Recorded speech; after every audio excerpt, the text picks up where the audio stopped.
अस्सलाम वालेकुम। आज हम पढ़ने जा रहे हैं विस्कस ड्रैग क्या होता है और साथ साथ टर्मिनल वेलोसिटी क्या होती है, ये चीज़ समझेंगे। हो सकता है टर्मिनल वेलोसिटी के लिए हम अलग से भी वीडियो बनाएं, लेकिन इस फैक्टर्स पर डिपेंड करती है कोफिशिएंट वगैरह क्या रहेगा, और इससे रिलेटेड क्वेश्चंस तो हम करने ही वाले हैं। तो उम्मीद करते हैं पिछले वाले लेक्चर आपके लिए हेल्पफुल रहे होंगे। तो यहाँ अपने इस लेक्चर को भी आगे फर्दर प्रोसीड करते हैं। तो बात करते हैं विस्कस ड्रैग क्या होगी। तो कहने वाली बात है जी भैया कि विस्कोसिटी के ऊपर बात करनी है सीधी सीधी, यानी कि आपसे पूछ सकते हैं विस्कोसिटी को डिफाइन करो, एक्सप्लेन करो। तो यही चीज़ें मैं यहाँ लिखवाने वाला हूँ और इसे सब कुछ एक्सप्लेनेशन में लिख देना। तो क्वेश्चन कैसे बनते हैं वो भी आपको क्लियर होते चले जाएंगे। विस्कोसिटी क्या होगी भैया, ये समझना है। बेसिकली विस्कोसिटी जो है वो इंटरनल रेजिस्टेंस है फ्लूइड की। क्या है? फ्लूइड के अंदर खुद की रेजिस्टेंस है, जिसकी वजह से वो फ्लूइड मूव नहीं कर पाता, फ्लो नहीं कर पाता। तो खुद की रेजिस्टेंस होती है।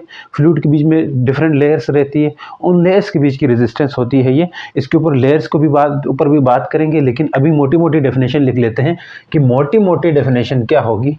विस्कोसिटी बेसिकली क्या है भैया, ये कह सकते हो कि जो विस्कोसिटी है वो है इज रेजिस्टेंस है, यानी कि कह सकते हो कौन सी रेजिस्टेंस है, इंटरनल रेजिस्टेंस है। किस चीज़ की इंटरनल रेजिस्टेंस है?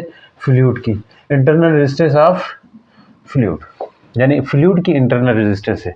एक हमारी बुक में भी लिखी हुई है शुरू में ही, ये विस्कस ड्रैग के नीचे ही लिखा हुआ है कि विस्कोसिटी के ऊपर बात की है। इट इज़ मेजर ऑफ, क्या कहा हुआ है? It is measure of fluid resistance.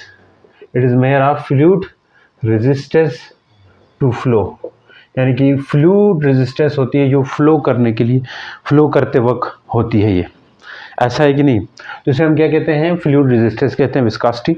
लेकिन एक नीचे आपके पास एक और डेफिनेशन दी हुई है इसकी, जो आपको आसान लगे वही कर देना भैया। आई समझ? तो एक और डेफिनेशन क्या है कि इट इज़ द रेजिस्टेंस है भैया। ये क्या है? रेजिस्टेंस है। समझ आई कि नहीं है? इट इज़ रेजिस्टेंस है ऑफर्ड। किसकी रेजिस्टेंस होती है? यानी कि वो रेजिस्टेंस होती है offered by layers of, bye different layers of fluid.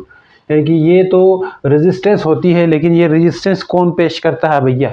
Different layers of fluid पेश करती हैं आपस में एक दूसरे को रोकने के लिए।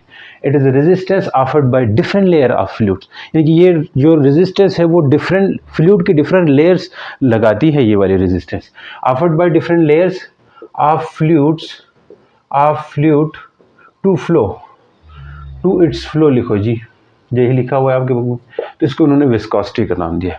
अब जरा ये जो offered by different layers of fluid वाली बात है कि फ्लूइड की डिफरेंट लेयर्स ही रेजिस्टेंस ऑफर करती है, इस बात को ज़रा हम समझते हैं गहराई से। देखें, इसी को आपको पूछा जा सकता है, खैर हमारी बुक में नहीं है, लेकिन आपको काफ़ी इंटरेस्टिंग लगेगा समझते हुए भी, और इन्फॉर्मेटिव है और कंसेप्चुअल बात है कि विस्कोसिटी की काज क्या है भैया, क्या रीज़न है जिसकी वजह से विस्कोसिटी बनती है। तो इसको कहते हैं काजेस ऑफ विस्कोसिटी। तो हम उसके ऊपर बात करेंगे, काजेस ऑफ विस्कोसिटी। विस्कोसिटी की काजेस क्या है, क्या काजेस हैं जिसकी वजह से विस्कोसिटी पैदा होती है, किस वजह से विस्कोसिटी बनती है, इसके ऊपर हम डिस्कस करने वाले हैं। अब देखने वाली बात यह है कि आमतौर पर देखो, बुक में, आपकी बुक में नीचे ये बात लिख के नीचे एग्जांपल दी हुई कि हनी वाटर की, कि वाटर जो है वो तेज़ फ्लो करता है, हनी स्लो फ्लो करता है। वो उन्होंने एग्जांपल से शुरू की हुई, तो वो एग्जांपल हम आगे रखेंगे, एक क्वेश्चन के साथ रखेंगे, ताकि आपका क्वेश्चन भी बनते जाए। तो एग्जाम पॉइंट ऑफ व्यू से जिस तरह के क्वेश्चन आएंगे उन क्वेश्चन के आंसर आप यहीं पर कर दो। एक लेक्चर के अंदर आपको क्वेश्चंस भी कर देखने को मिलेंगे, कंसेप्चुअल क्वेश्चंस भी देखने को मिलेंगे, न्यूमेरिकल प्रॉब्लम्स शार्ट से वो भी देखने को मिलेंगे, और साथ कंसेप्ट भी मिलेगा। तो ये आपके लिए काफ़ी फ़ायदेमंद होने वाले हैं ये लेक्चर्स। आई समझ? तो बात करते हैं जी काजेस ऑफ विस्कोसिटी। आप पूछ सकते हैं what are the causes of viscosity, ठीक है जी। तो उसका आंसर हम करने वाले हैं। तो इसके लिए हमने क्या कहा? हमने कहा आमतौर पर कोई भी फ्लूइड रहता है, अगर वो कहीं किसी जगह से मूव करता है, ठीक है, किसी पाइप के थ्रू या किसी नाले के थ्रू या किसी भी चीज़ के थ्रू वो मूव कर रहा होता है, तो वो हमेशा एक फिक्स सरफेस होती है उसके ऊपर मूव कर रहा होता है। ऐसा है कि नहीं? यानी कि अगर ये फिक्स सरफेस है, सरफेस मतलब ज़मीन वगैरह है, तो इसके ऊपर वो पानी जो वाटर जो है वो फ्लो करेगा। वाटर के अलावा कोई और फ्लूइड भी हो सकता है, आई समझ, यानी कि गैस वगैरह कुछ भी हो सकती है। तो ये इस फिक्स सरफेस से ऊपर मूव करेगा। ऐसा है कि नहीं? फिक्स सरफेस से ऊपर मूव करेगा फ्लूइड। ये फिक्स सरफेस से इससे ऊपर यहाँ पे एक लेयर ऐसी जाएगी, एक ऐसे, एक ऐसी, मतलब इसके ऊपर फ्लूइड कि तह दर तह लेयर्स बनती जाएंगी, उन्हीं लेयर्स में वो मूव करता जाएगा। आई समझ? तो देखते हैं अब यहाँ पे मैंने कहा कि इसकी वेलोसिटी जीरो है। किस चीज़ की वेलोसिटी जीरो है? फिक्स सरफेस की। फिक्स सरफेस थोड़ी ना मूव करेगा इसके साथ, वो तो रुका रहेगा, वो तो रेस्ट में होगा, मीन्स इसकी वेलोसिटी जीरो है। तो जिस किसी की वेलोसिटी जीरो है दैट मीन इससे ऊपर वाली जो लेयर जाएगी उसकी वेलोसिटी बहुत थोड़ी रहेगी, क्योंकि उसका इसके साथ बहुत ज़्यादा फ्रिक्शन है। आई समझ? क्या है? फ्रिक्शन बहुत ज़्यादा है, तो इसकी वेलोसिटी मैंने बहुत ही क्या कर दी है? कम शो कर दी। आई समझ? तो इसके ऊपर थोड़ी जो दूसरी लेयर है उसकी वेलोसिटी थोड़ी सी ज़्यादा होगी, जाहिर सी बात है। फिर इसके ऊपर जो लेयर है उसकी वेलोसिटी थोड़ी और ज़्यादा होगी। फिर इससे जो ऊपर टॉप वाली लेयर है वो सबसे ज़्यादा तेज़ भागती है, तेज़ मूव करती है। आई समझ? तो मतलब ऊपर ऊपर जाते वक्त मतलब फ्लूइड के बीच में रेजिस्टेंस तो रहती है। मान ले ये लेयर, इस लेयर की स्पीड कम है क्योंकि इसके नीचे जो वो है सरफेस है वो फिक्स है। फिर ऊपर वाली जो लेयर है वो ज़्यादा एक्सेलरेट कर रही है इस वाली लेयर से, मतलब इसकी स्पीड ज़्यादा है। ये जो एरो मैंने लगाई है यानी कि लेंथ ऑफ एरो शो करती है मैग्नीट्यूड ऑफ वेलोसिटी की, यानी कि ये डिफरेंट लेयर्स है इनकी मैग्नीट्यूड डिफरेंट है, दैट्स वाई ये ऐसा होता है। तो ऐसा नहीं है कि जो फ्लूइड है उसकी स्पीड या वेलोसिटी हमेशा ऊपर वाली लेयर की ज़्यादा रहती है, नीचे जाते हुए उनकी उन लेयर्स की स्पीड जो है ना वो कम होती जाती है। पानी की ले लो, किसी भी फ्लूइड की ले लो, सबकी ऐसी होती चली जाएगी। आई समझ? तो बात करते हैं जी, अब हमने ये वाली सिचुएशन समझ आई, ये वाली सिचुएशन समझ आई कि क्या होगा, निचले वाली तय की स्पीड कम, उससे ऊपर वाली ज़्यादा। तो मतलब इस और इसके कंपैरिजन में बता दें या इस और इसके कंपैरिजन में बता दें तो ये वाली जो लेयर है वो एक्सेलरेट कर रही है और ये डीसेलरेट हो रही है, मीन्स इसके लिहाज से।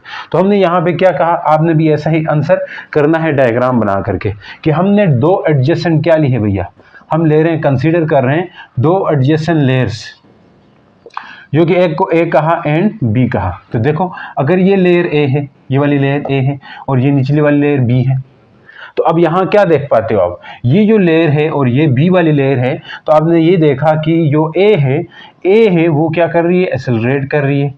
क्या कर रही है? एक्सेलरेट कर रही है विद रिस्पेक्ट टू बी। देखो आपको लग सकता है कि ये सर क्या पढ़ा रहे हैं, ये बुक वाला है वो नहीं है, तो बुक वाली चीज़ इससे बहुत अच्छी आपके मतलब एक कंसेप्ट बिल्डअप हो जाएगा। आई समझ? तो इसलिए ज़रा इसके साथ बने रहना, तो चीज़ें जुड़ के आपको पता चल जाएगी, हर कोई कन्फ्यूजन नहीं रहेगी इस तरह दिमाग में। आई समझ? तो एक्सेलरेट कर रही है विद रिस्पेक्ट टू बी, और बी वाली लेयर है वो डीसेलरेट कर रही है। डीसेलरेट का मतलब समझते हो, मतलब उसकी वेलोसिटी कम हो रही है विद रिस्पेक्ट टू ए के लिहाज से। तो एज ए रिजल्ट एक चीज़ की वेलोसिटी कम है, दूसरी चीज़ की ज़्यादा है, तो जिसकी कम है उसको धक्का फील होगा। ऐसा है कि नहीं? मैं मान ले आप आहिस्ता आहिस्ता चल रहे थे, पीछे से कोई बंदा आके धक्का मार देता है, तो होता क्या है, आपको ऐसा लगता है कि किसी ने मुझे बैकवर्ड फोर्स लगी या सामने बैकवर्ड फोर्स लगी, मेरी स्पीड कम कर दी किसी ने, ठीक है जी, ऐसा लगता है। तो यहाँ पे भी ये इस चीज़ हो रही है, तो एज अ रिजल्ट क्या होगा इस चीज़ की वजह से, यानी कि बैकवर्ड हम कह सकते हैं बैकवर्ड ड्रैग या वेस्कस फोर्स एक्सपीरियंस होगी, वेस्कस फोर्स आएगी, ठीक है जी, बैकवर्ड ड्रैग या वेस्कस फोर्स आएगी यहाँ पे, जो कि इस डायरेक्शन में होगी। हम कह सकते हैं that will be the opposite to the direction of motion of fluid. F V का मतलब है वेस्कस फोर्स, एफ वी का मतलब क्या है? वेस्कस फोर्स, यानी जो वेस्कस फोर्स है वो क्या होगी? अपोजिट रहेगी भैया, किस चीज़ के? Opposite to flow of fluid, तो अपोजिट रहेगी flow of fluid. As a result आपके पास विस्कोसिटी, यानी कि ये जो है रेजिस्टेंस ऑफर करेंगी लेयर्स, ये लेयर्स रेजिस्टेंस ऑफर करेंगी, और यही रेजिस्टेंस होगी, वही क्या होगी आपके पास? रेजिस्टेंस जो ऑफर करेगी वो विस्कोसिटी की वजह बनेगी। तो इनके बीच में जो रेजिस्टेंस होती है, मैंने यहाँ इसके आगे ये बात लिखो, इसके बीच में ये रेजिस्टेंस ऑफर्ड बाय लेयर्स होगी, वही चीज़ क्या कहलाएगी? विस्कोसिटी कहला जाएगी। आई समझ? तो विस्कोसिटी की वजह ये है कि क्योंकि इनकी लेयर्स आपस में क्या करती है, यानी कि ड्रैग कर रही होती है एक दूसरों के लिहाज से, या वेस्कस फोर्स लगा रही होती है एक दूसरों के लिहाज से, एक एक्सेलरेट कर रही है दूसरा डिसेलरेट कर रही है, इसकी वजह से विस्कोसिटी बनती है। आई समझ? तो अब बात करते हैं, आपके बुक में एक क्वेश्चन भी है, ऐसा मत समझे कि ये इररिलेवेंट चीज़ें हैं, तो आपकी बुक में भी एक चीज़ हम डिस्कस करेंगे, उसके लिहाज से लेक्चर थोड़ा लेंथी बनेगा लेकिन बने रहना। तो बुक में क्या कहते हैं ये बुक वाले कि एसएलओ का हिस्सा भी है आपके पास कि वाई रियल जो फ्लूइड्स होते हैं ऑलवेज वेस्कस, यानी कि वाइल रियल फ्लूइड, जो रियल फ्लूइड होते हैं वो हमेशा वेस्कस क्यों होती है, उनके अंदर विस्कासिटी क्यों रहती है, ऑलवेज वेस्कस। तो देखें आसान सी बात है। तो आप कहते हो कि जो भी रियल फ्लूइड है उसके बीच में क्या होती है, जो रियल फ्लूइड है, जो भी रियल फ्लूइड रहेगा, मैं बात करना चाहूँगा जो भी रियल फ्लूइड है, इसका आंसर भी आपको मैं यही करने वाला हूँ, तो कुछ ना कुछ लिख दोगे, ठीक है। जो रियल फ्लूइड है उनके बीच में जो लेयर्स होती है वो क्या करती है, लेयर्स होती है वो ऑफर करती है क्या चीज़, रेजिस्टेंस, ठीक है, ऑफर करती है रेजिस्टेंस। बिकॉज क्यों करती है, बिकॉज जो इनके जो मॉलिक्यूल्स है, फ्लूइड मॉलिक्यूल है, वो इंटरेक्ट करते हैं। फ्लूइड मॉलिक्यूल्स क्या करते हैं, इंटरेक्ट करते हैं, as a result direct force experience करते हैं, as a result direct force लगाते हैं layers, as a result direct force will experience by layers. हाँ जी, तमाम, तो कोई भी होगा will experience by layers of fluid, कोई भी फ्लूइड है उसके लेयर्स हमेशा ये डायरेक्ट फोर्स एक्सपीरियंस कर लेते हैं। अगर नहीं करते वो आइडियल फ्लूइड कहला जाता है। तो वो आइडियल फ्लूइड में हम खुद उसकी रेजिस्टेंस को ज़ीरो कर दे रहे होते हैं इमेजिनरी, ताकि स्टडी करने के लिए आसानी रहे। आई समझ। तो यहाँ मैं कहना चाहूँगा कि ये जो विस्कस ड्रैग है, या ये कहें आप रियल फ्लूइड हैं, विस्कस ड्रैग अलग चीज़, रियल फ्लूइड, ठीक है जी। रियल फ्लूइड जो है उनके अंदर क्या रहती है, उनके अंदर हमेशा से विस्कस फोर्स रहती है। क्यों रहती है, मैंने वजह बता दी है, क्योंकि डिफरेंट लेयर्स ऑफ फ्लूइड के मॉलिक्यूल इंटरेक्ट करते मीन्स कोलिजन कर रहे होते हैं। तो as a result direct force experience होगी, या कहें जो डायरेक्ट फोर्स एक्सपीरियंस होगी उनके, देखो लेयर, एक लेयर दूसरी लेयर के ऊपर जब मूव करेगी तो मॉलिक्यूल्स भी तो इंटरेक्ट करेंगे, as a result direct force लगेगी बैकवर्ड, तो वो वेस्कस होंगे, वेस्कस होते जाएंगे। जितनी ये फोर्स ज़्यादा होती जाती है, कि कौन सी फोर्स, ये मैंने कहा था लेयर्स फ्लूइड के बीच में जो फोर्स है, तो पीछे वाली जो फोर्स है वो ज़्यादा होती जाती है, वो फ्लूइड इतना वेस्कस रहता है, गाढ़ा रहता है। इस चीज़ को लेके आपके बुक में एक और एग्जांपल दिए हैं, जो वेस्कस फ्लूइड होते हैं, जो वेस्कस फ्लूइड होते हैं, उस एग्जांपल को भी आप इस क्वेश्चन के नीचे लिख सकते हैं। आई समझ। जो वेस्कस फ्लूइड होते हैं वो क्या करते हैं जी, उनकी जो वेस्कस फ्लूइड होते हैं उनमें ड्रैग फोर्स या क्या होती है, ज़्यादा होती है। मैं कहना चाहूँगा ड्रैग फोर्स क्या होगी, ज़्यादा होगी एज़ कम्पेयर टू नॉन वेस्कस, जो नॉन वेस्कस है उनके मुकाबले में। जैसे कि उन्होंने कहा गया एक स्टायरोफोम ले लें, स्टायरोफोम क्या होता है, जिसके अंदर कंप्यूटर या लैपटॉप वगैरह पैक करके दिया जाता है। फोम का एक बड़ा सा डिब्बा होता है, उसके अंदर कंप्यूटर या कोई भी नाजुक ये गिलास के जो बर्तन वगैरह रखे जाते हैं ताकि टूटे ना। तो वो जो जिसके बना होता है, वो जो कार्टन सा वाइट वो स्टायरोफोम कहलाता है। अब उस स्टायरोफोम का एक कप हो आपके पास, ठीक है जी, स्टायरोफोम का एक कप हो, या ये डिस्पोजेबल प्लेट होती है ना, इसी तरह एक डिस्पोजेबल कप होता है, तो वो स्टायरोफोम का होता है लगभग, ठीक है जी। वो स्टायरोफोम का एक कप हो, कह रहा है कि अब उस स्टायरोफोम का जो कप है, तो उस स्टायरोफोम के कप के अंदर आपने क्या डालना है, उसके बॉटम पे सुराख करना है, होल करना है। सुराख करने के बाद उस कप में पहली दफ़ा हनी लगाना है, हनी डाल दें। हनी को पुअर करने से, तो यहाँ पे ये कह रहा है कि जो वेस्कस होंगे वो उनके बीच में ड्रैग फोर्स ज़्यादा होती है नॉन वेस्कस में। या ये कहा हुआ है आपके बुक के शुरू में ये है ये बात, वेस्कस फ्लूइड जो होते हैं वो पुअर्स डले जाते हैं, यहाँ लिखा होगा पुअर्स स्लोली, यानी कि स्लोली पुअर किया जाता है, मतलब डाला जा सकता है, उंडेला जा सकता है एज कम्पेयर टू नॉन वेस्कस। तो इसी बात को इसी के एग्जांपल में हम बता सकते हैं कि रियल फ्लूइड क्यों वेस्कस होते हैं। तो यहाँ पे हनी है और दूसरी तरफ वाटर होगा, तो हनी जो है वो फ्लो कर जाएगा, कैसा फ्लो कर जाएगा, स्लोली। क्यों सर, ऐसा क्यों, क्योंकि हनी के बीच में ये जो वेस्कस फोर्स है, बैकवर्ड जो फोर्स है वो ज़्यादा है। आप इस बात की इंग्लिश बना लेना, आई समझ। तो इंग्लिश बना के आप बना सकते हो, लिख सकते हो ना। तो दूसरी तरफ वाटर है, तो वाटर जो है ना फ्लो करेगा क्विकली। कैसे क्विकली, मतलब जल्दी से फ्लो करेगा वाटर जो है, क्विकली फ्लो करेगा। दिस मीन्स व्हाट, इन सब बातों का मतलब क्या है, विस्कोसिटी का सिंबल ईटा होता है, ये आगे डिस्कस करेंगे। विस्कोसिटी ऑफ हनी जो है वो क्या रहती है, ज़्यादा रहती है विस्कोसिटी ऑफ वाटर से। ये जो आप इसको एफिशिएंसी का सिंबल कहते हो ना, तो ईटा सा सिंबल ये विस्कोसिटी के लिए भी दिया जाता है। तो इस विस्कोसिटी हनी की ज़्यादा होगी वाटर से। तो उम्मीद करता हूँ समझ आ गई है ना। अब बात करते हैं कि ये जो विस्कोसिटी रहती है ये वेरी करती है टेम्परेचर के साथ, या डिपेंड किस पे करती है, ये बात हम करने चाह रहे हैं। ठीक है जी। अब देखो कोई क्वेश्चन इस तरह पूछा जा सकता है, या पीछे जब पूछा जाए आपसे कि विस्कोसिटी डिफाइन करो, वो भी आपने कर दिया। दूसरी तरफ आपने क्या काम कर दिया कि विस्कोसिटी किस वजह से काज होती है, वो बाद में आपने डिस्कस कर दिया। देखो काफ़ी सारे क्वेश्चन यहाँ पे आपके क्लियर हो रहे हैं। अब बात ऐसी होगी कि अगर पूछे विस्कोसिटी को डिफाइन करो और साथ किन चीज़ों पर डिपेंड करती है, इसके ऊपर बात करें। तो अब हम बात करने वाले हैं, डिफाइन तो हम पहले कर चुके हैं, तो अब बात करेंगे जस्ट डिपेंडेंस ऑफ विस्कोसिटी या फैक्टर अफेक्टिंग द विस्कोसिटी। यूँ तो फैक्टर्स बहुत सारे हैं, लेकिन हमारे बुक के हिसाब से जो फैक्टर्स हैं उन्हीं के ऊपर बात करेंगे। आइए समझ। हंसी भी गई, खुशियाँ भी गई, हंसी भी गई, खुशियाँ भी गई, पढ़ने से गई, ऐसा है। हाँ, अपनी हंसी अपनी खुशियाँ अपने साथ संभाल के रखें, पढ़ाई करते रहें। बात करना चाहेंगे किस चीज़ के ऊपर, डिपेंडेंस ऑफ विस्कोसिटी। यूँ तो डिपेंडेंस बहुत सारी चीज़ों पे करती है भैया, डिपेंडेंस ऑफ विस्कोसिटी, लेकिन हमारे बुक में सिलेबस में कुछ ही चीज़ें दी हुई है। वो क्या है, नंबर 1 विस्कोसिटी कह रहा है कि नेचर ऑफ फ्लूइड पे डिपेंड करेगी। ये बात भी ठीक है, यानी कि फ्लूइड की विस्कोसिटी पे डिपेंड करेगी एक तरह से। विस्कोसिटी यानी कि विस्कोसिटी इसी पे डिपेंड करती है, फ्लूइड के कौन सा है। ठीक है जी। उसके बीच में जो वो है डायरेक्ट फोर्स है वो कितनी लगेगी। तो इसके अलावा फ्लूइड के अंदर इंटरमॉलिक्यूलर फोर्सेस भी रहती है फ्लूइड के बीच में, यानी कि कोहेसिव फोर्स पे, कोहेसिव फोर्स जो फ्लूइड के मॉलिक्यूल्स को जोड़ती है या स्टिक करती है, ठीक है, उस पर डिपेंड करेगी। नेक्स्ट जो है रहेगी भैया वो है टेम्परेचर पे, टेम्परेचर पे। इसके अलावा भी करती है प्रेशर वगैरह पे, लेकिन हमारी बुक में नहीं दिया हुआ। तो और फैक्टर्स भी हैं जो हैं, सो वो पढ़ेंगे हम। ठीक, अब बात करते हैं वेरिएशन, यानी कि कोहेसिव फोर्स ज़्यादा होगी, विस्कोसिटी ज़्यादा होगी, नेचर ऑफ फ्लूइड आपने देख लिया। अगर कोई हनी है उसके कंपैरेटिवली वाटर है तो हनी की ज़्यादा रहेगी।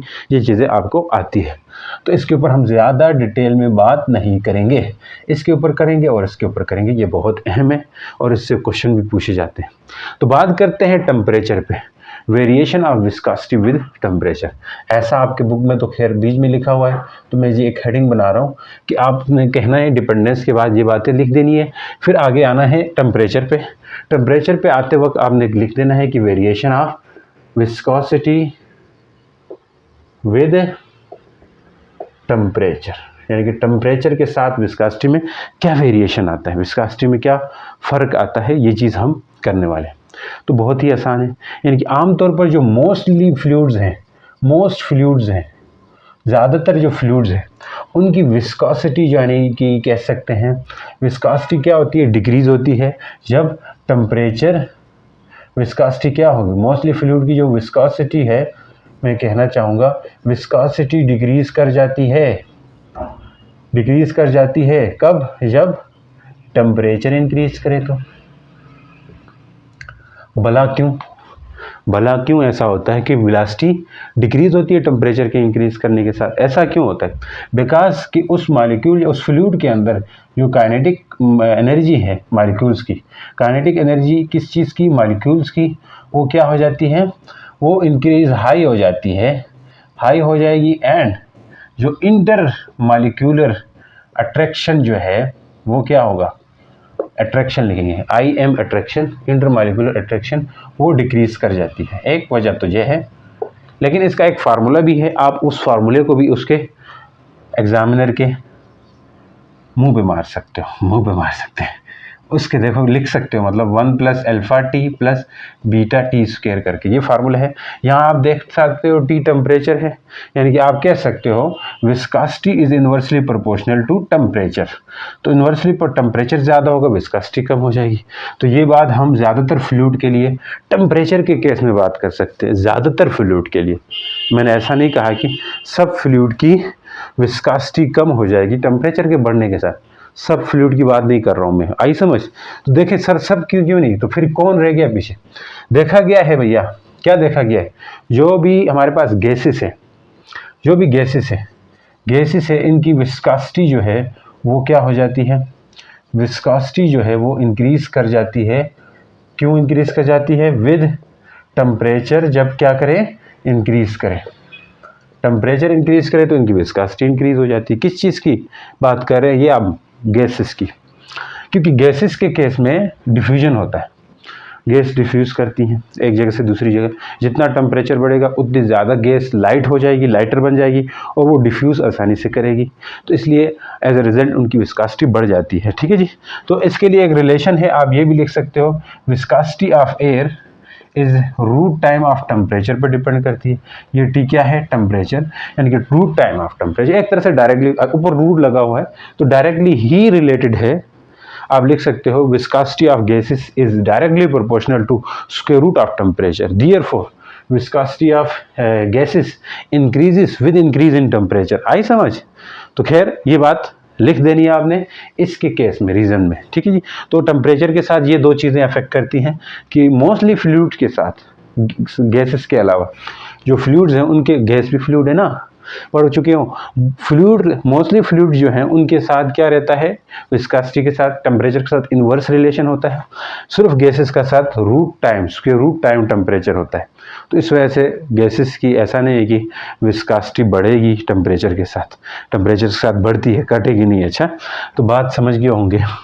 अब बात करते हैं प्रेशर के साथ। तो प्रेशर के साथ खैर हमारी बुक में नहीं दिया हुआ है, तो ये क्वेश्चन आपसे पूछ सकते हैं ऐसे घिसे पिटे एमसीक्यूज की, विस्कोसिटी गैसेस की क्या होती है, फ्लूइड की क्या होती है। तो ये वो आप अगर लेक्चर को अच्छे से समझ चुके होंगे तो आपके लिए फ़ायदा ये रहेगा कि आपका कंसेप्ट स्ट्रांग बनेगा तो बनेगा। लेकिन मैं कहना चाहूँगा यहाँ पे, अगर मेरा लेक्चर घंटे का बनता है तो कम से कम आप उस पर ज़्यादा टाइम लगा लो। हो सकता है एब्जॉर्ब करने में टाइम लगेगा, चीज़ों को पीछे पीछे करके देखना पड़ेगा। जितना आप उस लेक्चर को ज़्यादा टाइम लगा के देखेंगे, शुरू में अगर इनिशियली आप पढ़ रहे हो, ज़्यादा टाइम लगा के देखेंगे, उसका फ़ायदा आपको ये मिलेगा कि चीज़ें ज़्यादा एब्जॉर्ब हो जाएंगी आपके लिए, तो और उस चीज़ को अच्छे से सीखेंगे। अगर आप तेज़ स्पीड से सीखते हो तो कुछ बातें आपके जहन में आएंगी, कुछ नहीं आएंगी। तो थोड़ा ज़्यादा टाइम ले करके, लिख करके, चीज़ों को सोच करके फिर आगे बढ़ें, ताकि आपके लिए आसानी होगी। कहीं क्वेश्चन आता है तो क्वेश्चन को पहले खुद सोचें, ठीक है जी, खुद सोचें फिर उसको करने की कोशिश करें। तो उस चीज़ के ऊपर थोड़ा सोचने और समझने में टाइम लगाएं आप ज़रूर। ऐसा नहीं है कि आप जल्दी जल्दी करके सीखने की कोशिश करेंगे तो मसला होगा आपके लिए, फिर चीज़ें उस तरह क्लियर नहीं हो पाएंगी। लेकिन फिर भी मैं यहाँ पे एक एक चीज़ को रिपीट करके बोलूँगा ताकि आपके लिए फ़ायदा रहेगा। आई समझ? तो बात करते हैं जी किस चीज़ के ऊपर? विस्कोसिटी के ऊपर तो बात होगी, लेकिन प्रेशर के साथ क्या है, यानी कि प्रेशर के साथ क्या है वो देखना चाहते हैं कि प्रेशर के साथ कैसे विस्कोसिटी लिंक करती है, वो हम देखना चाहेंगे प्रेशर के साथ। तो प्रेशर के साथ बहुत ही आसानी है। प्रेशर, तो प्रेशर के साथ स्पेलिंग प्रेशर की, ठीक है ना, देखो पढ़ाते पढ़ाते स्पेलिंग में बंदा भूल जाता है, वही फिजिक्स की बातें याद आती हैं लेकिन स्पेलिंग याद नहीं आती है। तो कहने वाली बात है कि प्रेशर जो है, पहली बात, प्रेशर यानी कि all liquids except water, water के अलावा विस्कोसिटी जो है भैया इंक्रीज होती है with increase in temperature, with increase in pressure, with increase in pressure. क्या मतलब है इस बात का? तमाम लिक्विड्स की विस्कोसिटी बढ़ जाती है प्रेशर इंक्रीज करने से, एक्सेप्ट वाटर। तो भैया वाटर का जो प्रेशर इंक्रीज होता है, प्रेशर जब हम बढ़ाते हैं, वाटर जो है उसकी विस्कोसिटी जो है वो डिक्रीज कर जाती है। यूनिकनेस है ना, तो आपको खैर पता हो जाना चाहिए। तो ऐसे क्वेश्चन पूछ लें तो फिर परेशान मत होना। नेक्स्ट जो बात है भैया वो क्या है? प्रेशर की बात तो की है हमने, नेक्स्ट क्या बात कर सकते हैं, किस चीज़ के ऊपर बात कर सकते हैं कि गैसेस का क्या? तो गैसेस है, ये गैसेस जो है इंडिपेंडेंट होते हैं प्रेशर के। Gases are independent to pressure, क्योंकि आप प्रेशर बढ़ाओ घटाओ तो उनकी विस्कोसिटी पे कोई फ़र्क नहीं पड़ता। तो ये भी आपके एक्सक्यूज़ बन सकता है कि बताओ भैया विस्कोसिटी गैसेस की क्या होती है प्रेशर के इंक्रीज़ करने से। तो ऐसी चीज़ें पता हो जानी चाहिए, ठीक है जी। तो मोटा मोटा पता हो, ये हमारे बुक में नहीं था, फिर बताया, ठीक है जी। तो इस लेक्चर को आगे कंटिन्यू करते हैं, अभी ख़त्म नहीं। बात कर रहे हैं जी coefficient of viscosity, coefficient of viscosity. खैर इसका कोफिशिएंट क्या है और इसकी यूनिट क्या है कोफिशिएंट की यूनिट भी होती है, तो वो जो यूनिट है वगैरह है वो हम आगे जाके करेंगे, लेकिन जस्ट यहाँ पे मैं कोफिशिएंट ऑफ विस्कोसिटी जिसे हम किससे रिप्रेजेंट करते हैं, ईटा से। ठीक है, अब ये जो कोफिशिएंट ऑफ विस्कोसिटी है इसके ऊपर जरा हम बात करने वाले हैं। इसका रिप्रेजेंट करने का वो ये है, और ये डिपेंड किस पे करता है जी, नेचर ऑफ फ्लूइड पे। देखिए फ्लूइड की जो नेचर है उस पर डिपेंड करेगा क्या चीज़, कोफिशिएंट ऑफ विस्कोसिटी। और इसकी यूनिट आगे मैं यहाँ पे लिखने में लिख देता हूँ, क्योंकि विस्कोसिटी का टॉपिक पढ़ रहे हैं। तो यूनिट कैसी बनी है, किस तरह आई है यूनिट, ये हम आगे जाके जब स्टोक्स लॉ पढ़ेंगे वहाँ ये चीज़ सीखेंगे। आई समझ। तो यूनिट क्या है जी, इसकी यूनिट होती है न्यूटन सेकेंड पर मीटर स्क्वायर, या फिर पास्कल सेकंड भी होती है साहब। सर ये पास्कल सेकंड, देखो ये याद करो, ये सबको खुद ही याद होती है। कैसे, इस और इसको मिला के पास्कल कह सकते हो। वो कैसे, प्रेशर इक्वल होता है फोर्स डिवाइडेड बाय एरिया। तो फोर्स की यूनिट न्यूटन, एरिया की यूनिट मीटर का स्क्वायर, तो ऊपर आके न्यूटन पर मीटर स्क्वायर को हम क्या बुलाते हैं, पास्कल पीए बुलाते हैं। आई समझ। तो क्या है जी, ये दोनों मिलाया पास्कल और ये सेकंड आ गया, तो इस तरह ये भी इसकी यूनिट है। एक और यूनिट है जी, वो क्या है, केजी पर मीटर पर सेकंड, ये भी यूनिट है। सर ये कैसी बनी, ये याद है तो ये भी आ जाएगी। मैंने कहा पहले ये याद थी तो ये निकल आई, अब ये याद है तो ये आ जाएगी आपसे। कैसे, न्यूटन खुद किसके इक्वल होता है साहब, न्यूटन इक्वल होता है केजी मीटर पर सेकंड स्क्वायर। ये तो किसी को पता है कि नहीं, यस न्यूटन इसी के तो इक्वल होता है। फिर ये सेकंड है, फिर ये मीटर सेकंड है, किसी को नहीं पता तो देख लो। फोर्स का फार्मूला होता है ma, तो m किसकी इक्वल होता है, केजी। एक्सेलरेशन किसकी इक्वल होता है, मीटर सेकंड स्क्वायर। यहीं से तो निकल आया है। अब देखिए सेकंड ये प्लस में है, तो ये भी प्लस में है, तो क्या होगा, केजी रहेगा।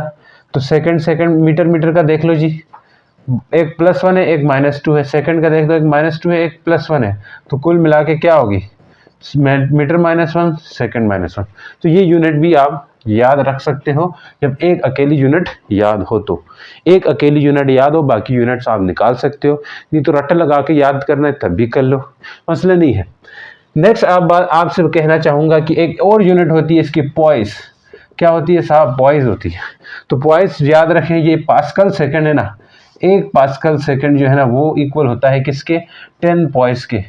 ये इस तरह के एमसीक्यूज पूछे जाते हैं, इसलिए मैंने लिखा है कि एमसीक्यूज इस तरह की यूनिट्स के ऊपर भी एमसीक्यूज दे सकते हैं। और ये एक पास्कल सेकंड किसके इक्वल होता है, ये भी पूछ करके आपसे एमसीक्यूज पूछे जा सकते हैं। आई समझ। ठीक है सर, बहुत तेज़ पढ़ा रहे हैं, आहिस्ता पढ़ाएं। ठीक है जी, आहिस्ता ही पढ़ाते हैं। यूनिट के ऊपर बात की, अब जरा कोफिशिएंट ऑफ विस्कोसिटी बेसिकली जो है ईटा, ये जो है, तो ये बात यहाँ पे ये करना चाहेंगे आपसे कि जिस किसी की कोफिशिएंट ऑफ विस्कोसिटी ज़्यादा रहे, दैट मीन वो फ्लूइड आहिस्ता फ्लो करने लगेगा। ये ऐसा आपके बुक में लिखा हुआ है। आई समझ। तो देखें, मैंने कहा जिस किसी की विस्कोसिटी, कोफिशिएंट ऑफ विस्कोसिटी, इसका मतलब क्या है, विस्कोसिटी, कोफिशिएंट ऑफ विस्कोसिटी ज़्यादा हो, दैट मीन कि वो फ्लूइड नॉट ईजिली फ्लो करेगा, नॉट ईजिली फ्लो, देखिए ईजिली फ्लो नहीं कर पाता है। जिस किसी की कोफिशिएंट ऑफ विस्कोसिटी ज़्यादा हो तो ये इजीली फ्लो नहीं करता। दूसरी तरफ जिसकी कोफिशिएंट ऑफ विस्कोसिटी कम हो तो वो क्या कर जाता है जी, इजीली फ्लो करता है। समझ आई कि नहीं, इजीली फ्लो करता है। तो ये चीज़ें आपको आ जाने चाहिए। तो यहाँ पे देख लें, विस्कोसिटी का टॉपिक हमने कर दिया अपना ख़त्म, और इसको काफ़ी गहराई से हमने समझा है। तो इसके अंदर क्वेश्चन किस तरह बन करके आ सकते हैं वो भी डिस्कस कर लिया, और एमसीक्यूज़ किस तरह के बन करके आ सकते हैं। तो आमतौर पर ज़्यादातर इन्हीं चीज़ों के ऊपर आपके एमसीक्यूज़ दिए जाते हैं। थोड़े से गैर से ये बातें, मतलब गौर से ये बातें समझनी है आपने। बहुत सारी चीज़ें ऐसी जो आपकी बुक में नहीं, लेकिन मैंने फिर भी दे दी है। तो क्योंकि एमसीक्यूज़ पॉइंट ऑफ व्यू के लिए इंपॉर्टेंट थी, ये ऐसी चीज़ें पूछ सकते हैं आपसे। अब यहाँ पे बोलें कोफिशिएंट ऑफ विस्कोसिटी हनी का ज़्यादा है और दूसरी तरफ वाटर का कम है, तो कौन ज़्यादा तेज़ फ्लो करेगा। तो हाँ, आप समझ जाओ जिसकी कम है तो वही तेज़ फ्लो कर सकता है, तो वाटर पर टिक कर देना। आई समझ। तो आसान चीज़ें हैं भैया। अब यहाँ नेक्स्ट अगला टॉपिक आता है ड्रैग फोर्स का। ड्रैग फोर्स का टॉपिक आता है, लेकिन ड्रैग फोर्स और विस्कोसिटी को एक मत समझना, क्योंकि ये दोनों डिफरेंट अलग अलग चीज़ें हैं। हमारी कन्फ्यूजन हमेशा ये रहती है कि विस्कोसिटी और ड्रैग फोर्स एक है। देखिए मैं ओरली बताऊंगा, वैसे यहाँ पे अगर आपको इतना नॉलेज मिल जाएगा कि आप खुद डिफरेंस कर सकोगे। तो विस्कोसिटी बेसिकली फ्लूइड की इंटरनल रेजिस्टेंस है। फ्लूइड की लेयर्स के बीच में जो इंटरमोलिकुलर कोलिजन होता है, यानी कि मूवमेंट होता है, उसकी वजह से ये काज होती है, उसके अंदर की रेजिस्टेंस होती है। इंटरनल रेजिस्टेंस ऑफ फ्लूइड होती है विस्कोसिटी। दूसरी जो ड्रैग फोर्स है वो तब होती है जब कोई ऑब्जेक्ट मूव करे फ्लूइड के अंदर में से, तो तब होती है। मैं अभी यहाँ पे डिफरेंस नहीं बताऊंगा, डिफरेंस आप खुद लिखोगे कैसे, जब मैं ड्रैग फोर्स का टॉपिक पढ़ाऊंगा उसके बाद आप खुद डिफरेंस लिखने के काबिल हो जाओगे, क्योंकि विस्कोसिटी के बारे में आप बहुत कुछ जान चुके हो, विस्कोसिटी की यूनिट जान चुके हो, दूसरी तरफ विस्कोसिटी के डेफिनेशन और उसके कौन से फैक्टर्स हैं जो विस्कोसिटी डिपेंड करती है, ये भी सब कुछ जान चुके हो। तो ऐसी चीज़ें आप ड्रैग फोर्स के लिए भी जान जाएंगे ना, फिर आपके लिए डिफरेंस करना, इनके बीच में डिफरेंस लिखना बहुत ईजी रहेगा। तो हम वो अलग से नहीं करवाएंगे, जब आपको नॉलेज पूरा मिल चुका है तो उसी को ही आप यूज़ करते डिफरेंस लिख देना। आई समझ? तो सर चले चले चले चले चले आगे चले, तो बात करते हैं भैया किस चीज़ के ऊपर। बात तो हमें करनी चाहिए ड्रैग फोर्स के ऊपर। क्या है जी? ड्रैग फोर्स, इसके ऊपर देखना। बेसिकली हम ड्रैग फोर्स पढ़ना चाहते हैं कि ड्रैग फोर्स क्या होगी। आमतौर पर होता क्या है, ये ऐसा आपके बुक में लिखा है, कोई भी ऑब्जेक्ट जो है ना मूव करे, क्या सर? ऑब्जेक्ट क्या करे? मूव करे। कहाँ पे करे? किसी फ्लूइड में से। जब भी ऑब्जेक्ट मूव करता है किसी फ्लूइड में से तो वो फील करता है ड्रैग फोर्स। कैसा हुआ सर? आप मान ले बाइक पे बैठे हो तो आप मूव कर रहे हो, एट दैट टाइम आप एयर के थ्रू मूव कर रहे हो, तो आप ड्रैग फोर्स एक्सपीरियंस या फील करते हो। बैकवर्ड डायरेक्शन में फोर्स लगती है। तो कोई भी चीज़, कोई भी ऑब्जेक्ट मूव करे फ्लूइड के अंदर तो वो क्या करता है? फील करता है। क्या फील करता है? Drag force. किस चीज़ को फोर्स करता है? फील करता है, ड्रैग फोर्स को फील करता है। आई समझ? यानी कि ड्रैग फोर्स को तो वो फील करेगा ही करेगा। तो सर ये ड्रैग फोर्स बेसिकली क्या है? एक ऐसी फोर्स है, रेजिस्टेंस की फोर्स है या रिटार्डिंग फोर्स है। रिटार्डिंग फोर्स का मतलब है उस ऑब्जेक्ट की स्पीड को कम कर देगी। रिटार्डिंग मतलब यही होगा कि उसकी स्पीड को या एक्सेलरेशन को रिटार्डेशन, यानी कि उसके अंदर रिटार्डेशन काज कराएं, तो ऐसी फोर्स है ये। रेजिस्टिव फोर्स को हो या रिटार्डेशन फोर्स करो, तो इसकी डेफिनेशन यहीं पे हम कर लेते हैं कि क्या है। तो basically it is a resistance. ये क्या है? एक रेजिस्टेंस है। एक्सपीरियंस करता है कौन? Resistance experiences by object. कोई ऑब्जेक्ट रेजिस्टेंस एक्सपीरियंस कर सकता है। बेसिकली ड्रैग फोर्स क्या है? ये एक रेजिस्टेंस है या रिटार्डिंग फोर्स है। आपके बुक में लिखा हुआ है it is a retarding force, करके आगे रेजिस्टेंस लिखा है, तो हम डायरेक्ट लिखते हैं रेजिस्टेंस है जो एक्सपीरियंस करता है ऑब्जेक्ट। कब करता है एक्सपीरियंस?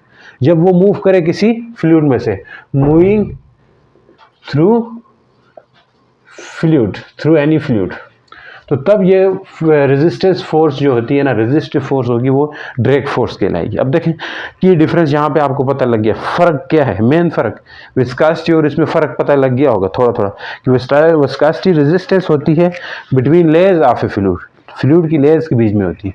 तो यहाँ पे कब होगी? ये कोई ऑब्जेक्ट मूव कर जाए थ्रू फ्लूइड में से, तो इसकी एक और डेफिनेशन भी होती है। तो ये क्या है? It is force of friction है। ये क्या है? Force of, the force of friction क्या होगी? The force of friction experience, वही उसी तरह की है, एक्सपीरियंस बाय ऑब्जेक्ट या बॉडी, ऑब्जेक्ट लिखो या बॉडी लिखे, वाइल फ्लोइंग या while moving through fluid, while moving through fluid, ये भी लिख सकते हो, तो कोई वो नहीं है। सही है जी। तो ये भी आपके पास ड्रैग फोर्स की डेफिनेशन आ जाती है। तो मतलब बहुत सारे है कहने में, तो बहुत सारे आप डिफाइन कर सकते हो। अब ये ड्रैग फोर्स है भैया, इसके अलग अलग नाम है। ऐसा आपके बुक में दिया हुआ है कि ड्रैग फोर्स अगर एयर में रहे तो उसके लिए अलग नाम है, ड्रैग फोर्स अगर फ्लूइड के अंदर रहो तो उसका अलग नाम है। तो ड्रैग फोर्स के नेम्स क्या है? ड्रैग फोर्स के नेम क्या है वो हम देखना चाहेंगे। सर दिखाएं। अब जब एयर हो तो उस ड्रैग फोर्स को क्या कहा जाता है? एरोडायनामिक, एरोडायनामिक ड्रैग कहा जाता है, या इसको एयर रेजिस्टेंस कहा जाता है, या दूसरा नाम क्या है? Air resistance. इसी तरह जब ये कहाँ पे रहे? फ्लूइड के अंदर, लिक्विड्स में हो। देखो फ्लूइड की अलग दो, फ्लूइड दो ही तरह होते हैं ना, एक लिक्विड रहता है, एक क्या होता है? एयर रहता है। तो लिक्विड के अंदर हो तो इसको हाइड्रोडायनामिक कहते हैं, हाइड्रो वाटर को कहते हैं ना, इसलिए हाइड्रोडायनामिक ड्रैग कहें या फ्लूइड लिक्विड रेजिस्टेंस भी कह सकते हो, लेकिन ये थोड़ा सा नाम नहीं दिया गया, इसलिए हम जो नाम दिए उसी पे फोकस कर लेते हैं। आई समझ? तो बहुत आसान है जी, चीज़ें बहुत सिंपल है, इतना ऐसा मुश्किल नहीं है। क्या मैं कह रहा हूँ, ऐसा मुश्किल नहीं है। ड्रैग फोर्स के अलग जगहों पे अलग नाम दिए हुए हैं, अलग अलग जगहों पे अलग। अब फैक्टर्स क्या है इसके ऊपर देख लें कि फैक्टर्स या डिपेंडेंस क्या है, किस चीज़ के डिपेंडेंस की बात कर रहे हैं, ड्रैग फोर्स की। तो फैक्टर्स क्या है या डिपेंडेंस है आप किसके, फैक्टर्स ऑफ ड्रैग फोर्स, यानी कि फैक्टर्स ऑफ ड्रैग फोर्स बोलो या डिपेंडेंस ऑफ ड्रैग फोर्स, वो क्या है देखते हैं। कोई भी ड्रैग फोर्स है या उसके फैक्टर्स क्या हो सकते हैं, किस चीज़ों पे डिपेंड कर सकती है। नंबर 1 डिपेंड करने पे आ जाए तो पहली चीज़ किस पे डिपेंड करेगी भैया, साइज, शेप एंड ओरिएंटेशन। उस ऑब्जेक्ट का साइज क्या है, शेप क्या है, ओरिएंटेशन क्या है। मतलब क्या हुआ इसका मैं समझा रहा हूँ। पहले ये साइज, शेप कैसी है एंड ओरिएंटेशन। अब इसके बड़े एग्जांपल आगे निकल करके क्वेश्चन बन करके आते हैं आपके पास। Size, shape and orientation. Size, shape and orientation. देखो साइज जितना बड़ा रहेगा, चौड़ा रहेगा, ड्रैग फोर्स ज़्यादा लगेगी। जैसे मान ले आप कहीं पे गाड़ी पे जा रहे हैं, अपना हाथ बाहर कर देते हो, आप अपने लेग्स या आर्म्स को हाथों को, बाजू को स्ट्रेच कर देते हो, फैला देते हो। एट दैट टाइम अपना साइज को आप क्या करते हो, चेंज करते हो, ओरिएंटेशन वगैरह चेंज हो जाती है। साइज को बढ़ा दिया, बड़ा आप इस तरह भी सकते हो, या कोई चीज़ रख दी है, कोई चादर ऐसे करके लेके गए, ठीक है, कोई बड़ा सा वो चीज़ जो हाथ में रख के आप भागेंगे तो एट दैट टाइम आपके ऊपर ड्रैग फोर्स भी ज़्यादा लगेगी, मीन्स आपने अपना साइज को चेंज किया। तो साइज पे भी डिपेंड करती है ड्रैग फोर्स। नेक्स्ट जो रहेगी वो है विस्कोसिटी ऑफ फ्लूइड। क्या बात कर रहा हूँ मैं, विस्कोसिटी ऑफ फ्लूइड। मतलब आप देखें विस्कोसिटी ऑफ फ्लूइड यानी कि ईटा पे डिपेंड करेगी। अब विस्कोसिटी ऑफ फ्लूइड ज़्यादा है तो ड्रैग फोर्स ज़्यादा होती है। कैसे सर समझाएं, देखो बहुत सिंपल है इसको समझना कि अगर आप एयर में से मूव करते हुए जा रहे हो, दैट मीन कि आप एयर की विस्कोसिटी कम है तो कम ड्रैग फोर्स एक्सपीरियंस करोगे, कम आपको धक्का फील करना होगा बैकवर्ड की तरफ। यही चीज़ आप अगर पानी के अंदर चलने लगते हो, पानी के अंदर मूव करने लगते हो, एट दैट टाइम आप ज़्यादा ड्रैग फोर्स एक्सपीरियंस करने लगते हो, बिकॉज विस्कोसिटी पानी की ज़्यादा है। यही आप शहद के अंदर जब चलेंगे ना तो चल ही नहीं पाएंगे। आई समझ, तो शहद, इतना शहद कहाँ से लाएं सर, उसके अंदर चलें हम, खाने के लिए नहीं मिल रहा है इधर, सही है, ठीक है जी, बस मत चले आप, समझिए, कुछ समझने को समझिए। बात करना चाहेंगे विस्कोसिटी ऑफ फ्लूइड। नेक्स्ट है relative speed. Relative speed of object, यानी कि क्या मतलब है सर इसका, चलो लिखने तो दो ना। Relative speed of object with respect to fluid, यानी कि फ्लूइड के लिहाज से, यानी कि वेलोसिटी पे डिपेंड करता है। ऑब्जेक्ट की वेलोसिटी क्या है फ्लूइड के अंदर, उसी पे डिपेंड करेगा। देखो चलने को मैं एयर में भी चल रहा हूँ, यही चलना क्या है, स्पीड कम है। मैं सिंपल चल रहा हूँ एयर के अंदर, हवा के अंदर, तो मेरे ऊपर ड्रैग फोर्स कम लग रही है, हवा कम फोर्स लगा रही है बैकवर्ड मूव करवाने के लिए। यही चीज़ मैं एयर के अंदर भागने लगूंगा, हवा में, यही हवा है, लेकिन मैं तेज़ भागने लगूंगा। तेज़ भागना क्या मतलब हुआ, स्पीड को तेज़ करना मतलब हुआ, वेलोसिटी को बढ़ाना मतलब हुआ। जब वेलोसिटी को बढ़ाने लगते हैं तो क्या होते हैं, ड्रैग फोर्स भी ज़्यादा लगती है। आई समझ, तो यही चीज़ आपके पास स्पीड से ड्रैग फोर्स ज़्यादा हो सकती है। तो इन्हीं फैक्टर्स पे डिपेंड करता है। अब इन्हीं चीज़ों को लेते हुए एक बहुत ही आपके पास बुक में एग्जाम्पल साइड में टिडबिट इंफॉर्मेशन के तौर पे दी हुई है, जो गीस फ्लाई है, परिंदे से होते हैं, हवा में चलते हैं, ठीक है जी। इन गीस का क्या रहता है, गीस फ्लाई वो वी शेप में ट्रेवल करते हैं।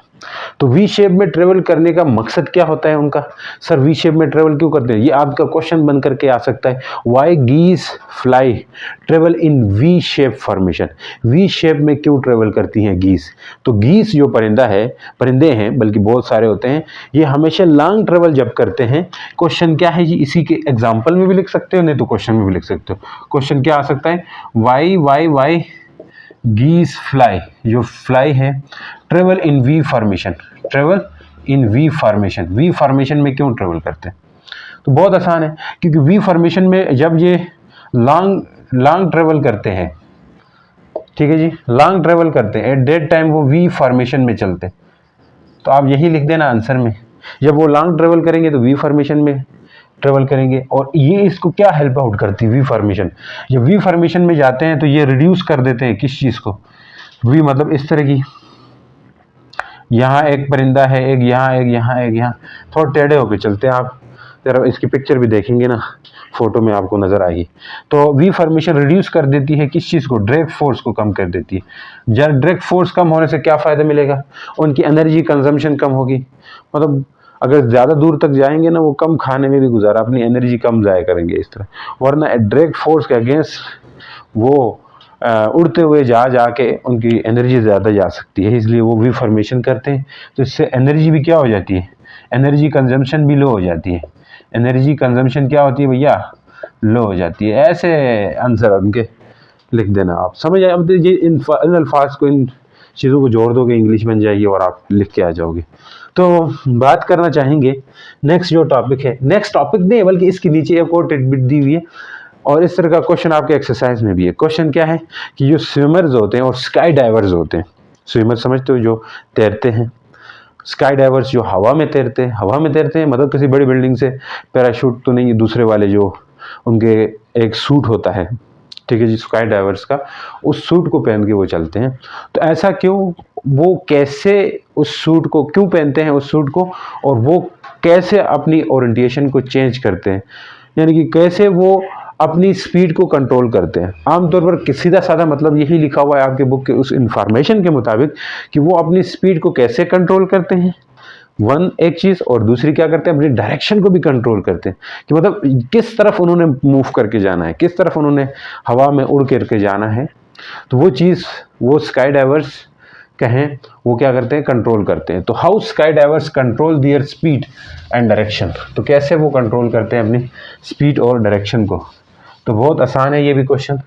तो आप बोलोगे दे कैन चेंज, ये वाला पॉइंट लिख देना, ये देखें किधर गया था, हाँ, change shape and orientation of body. तो वो क्या करते हैं, ये क्वेश्चन आपके उधर से ऊपर लिख दो, how can swimmers and skydivers change their control their speed and direction. तो चेंज कंट्रोल करते हैं किस तरह, चेंज दे चेंज, वो चेंज करते हैं दियर इफेक्टिव साइज। कब क्या चेंज करते हैं, इफेक्टिव साइज चेंज करते हैं। जब इफेक्टिव साइज चेंज होगा तो उनकी ओरिएंटेशन चेंज होगी। ओरिएंटेशन समझते हो, देखो कोई तैरता है या स्काई डाइवर तैरता है, वो थोड़ा ऐसे ऐसे होकर चलता है ना, मछली की तरह। वो क्यों ऐसा होते हैं, ताकि अपनी डायरेक्शन को वो कर रहे होते हैं, कंट्रोल कर रहे होते हैं। ओरिएंटेशन चेंज करने से ड्रैग फोर्स की मदद से, ड्रैग फोर्स की मदद से वो क्या करते हैं, अपनी ड्रैग फोर्स को चेंज कर देते हैं और वो अपनी डायरेक्शन खुद डिसाइड करते हैं हेल्प लेके, ठीक है जी। तो ऐसे ऐसे चीज़ें पूछी जाती है, तो बहुत सिंपल है।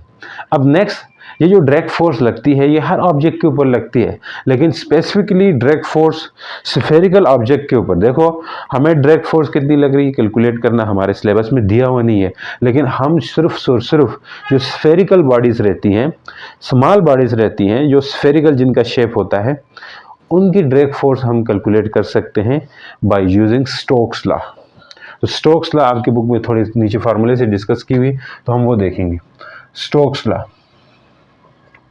कि स्टोक्स लॉ की मदद से हम क्या करते हैं जी, ड्रैग फोर्स को कैलकुलेट करते हैं। किस चीज़ की, for spherical bodies. Spherical body समझते हो, स्फेरिकल बॉडी गोल हो, जैसे बारिश का एक कतरा है, बिल्कुल स्फेयर है, ठीक है जी।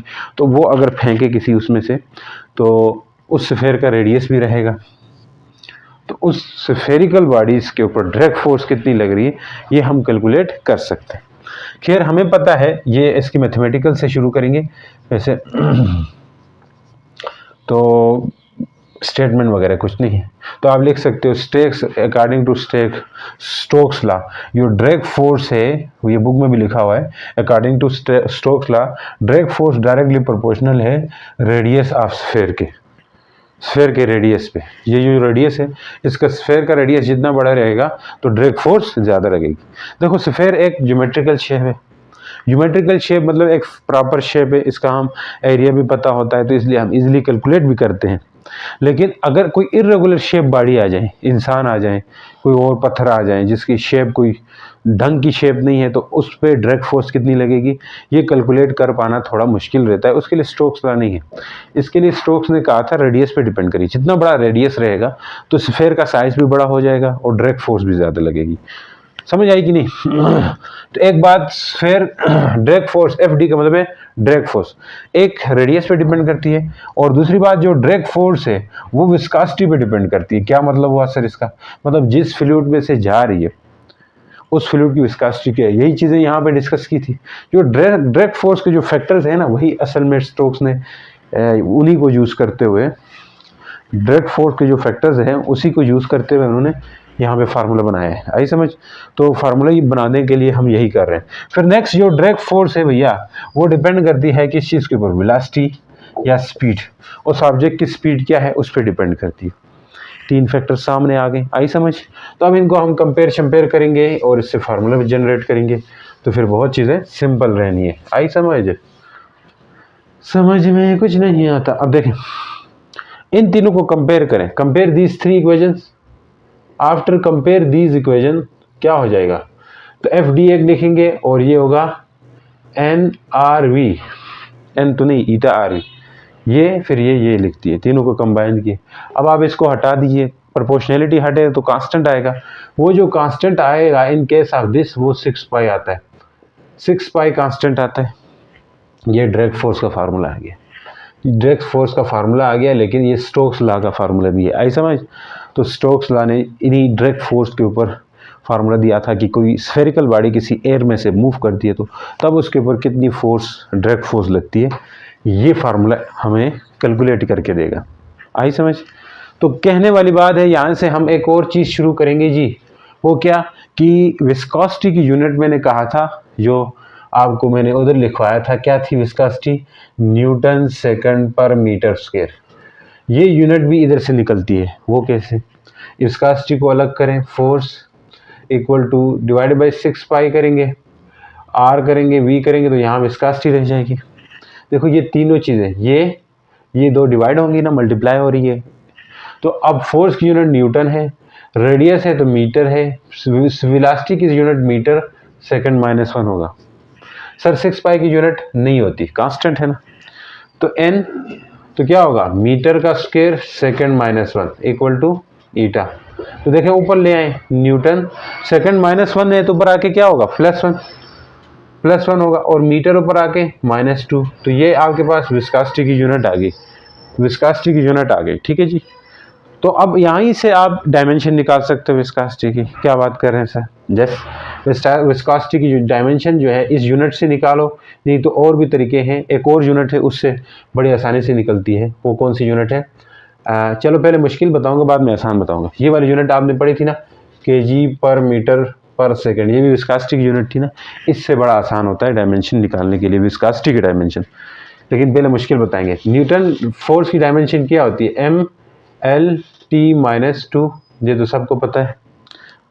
डायमेंशन कैसे निकालते हैं, नहीं तो फिर समझो, न्यूटन जो है ना फोर्स की यूनिट है, फोर्स होता है MA और M होता है kg और एक्सेलरेशन होता है मीटर सेकंड स्क्वायर। तो kg क्या आएगा, MLT-2। तो इस तरह लिख दिया। सेकंड है तो खाली t कर देंगे, t m के -2 है तो L-2 कर देंगे। आई समझ? तो m होगा LJ, L1 है प्लस -2 करेंगे। क्यों सर? ये माइनस था इसलिए, ये माइनस में था इसलिए। t क्या है, -2 है, और ये क्या है, +1 है। तो कुल मिला के ML-1 T-1। तो ये डायमेंशन इस तरह निकाल सकते हैं। इधर से बड़ी आसानी से निकलती है। देखो kg है तो m लिख देंगे, L है तो -1 लिखेंगे, और t है तो -1 लिखेंगे। तो यहाँ से आप यही इस यूनिट से एकदम चुटकियों में निकाल सकते हैं। इससे थोड़ा सा आपको मुश्किल पेश आ सकती है। तो काफ़ी सिंपल है। इससे रिलेटेड छोटे मोटे न्यूमेरिकल्स भी आते हैं, तो आप उसको भी कर लेना। आई समझ? तो उम्मीद करता हूँ समझ आई। मिलते हैं नेक्स्ट लेक्चर के साथ, तब तक बने रहना। अल्लाह हाफिज़।